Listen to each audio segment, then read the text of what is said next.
সম্মানিত দর্শক, আসসালামু আলাইকুম। বাংলার তথ্যনির্ভর সর্বশেষ খবরাখবরে যুক্ত হওয়ার জন্য আপনাকে অসংখ্য ধন্যবাদ। জানিয়ে দিচ্ছি আমাদের হাতে থাকা সর্বশেষ আপডেট। হতভম্ব ভারত, মিয়ানমার, রাশিয়া ও চীন থেকে 16টি ভয়ঙ্কর যুদ্ধবিমান কিনছেন বাংলাদেশ। বিমান বাহিনীর আধুনিকায়নের রাশিয়া ও চীনের কাছ থেকে আধুনিক যুদ্ধবিমান ও রাডার সহ বিভিন্ন সমরাস্ত্র কিনবেন বাংলাদেশ সরকার।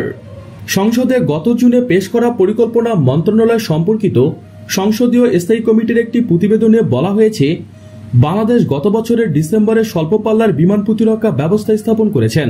এছাড়া 2010-11 অর্থ বছরে এক স্কোয়াড্রন 16টি F-16 BGI যুদ্ধবিমান, 3টি Mi-171 হেলিকপ্টার এবং 2টি এডি রাডার কেনার চুক্তি করেছেন।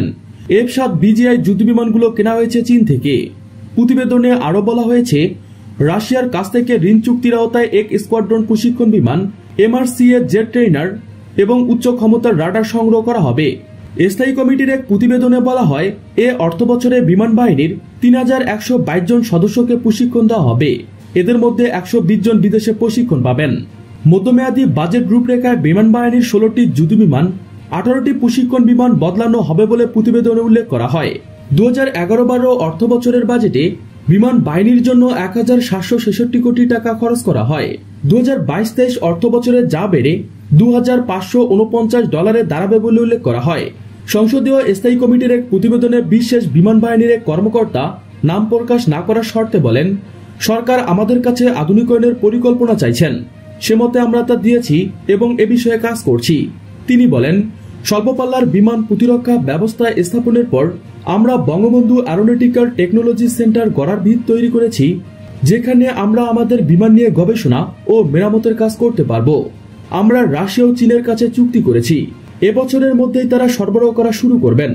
আশা করছি চীনের কাছ থেকে এবছরের মধ্যেই কয়েকটি F-7 BGI যুদ্ধবিমান পাবো। কোন চুক্তির মধ্যে যুদ্ধবিমানের প্রয়োজনীয় বিকল্প যন্ত্রাংশ ও অন্যান্য উপকরণ সরবরাহের শর্ত রয়েছে বলে তিনি জানান। প্রিয় দর্শক, আজকে এ পর্যন্তই। শুরু থেকে শেষ পর্যন্ত চেষ্টা করছি বাংলার সামরিক অর্থনৈতিক সঠিক তথ্য উপস্থাপন করতে। আপনাদের কোনো তথ্য কিংবা পরামর্শ থেকে থাকলে তা কমেন্ট করে জানাতে পারেন। নিশ্চয়ই আবার দেখা হবে নতুন কোনো বিষয় নিয়ে। ততক্ষণ পর্যন্ত ভালো থাকুন, সুস্থ থাকুন। Thanks for watching my video. Allah হাফেজ।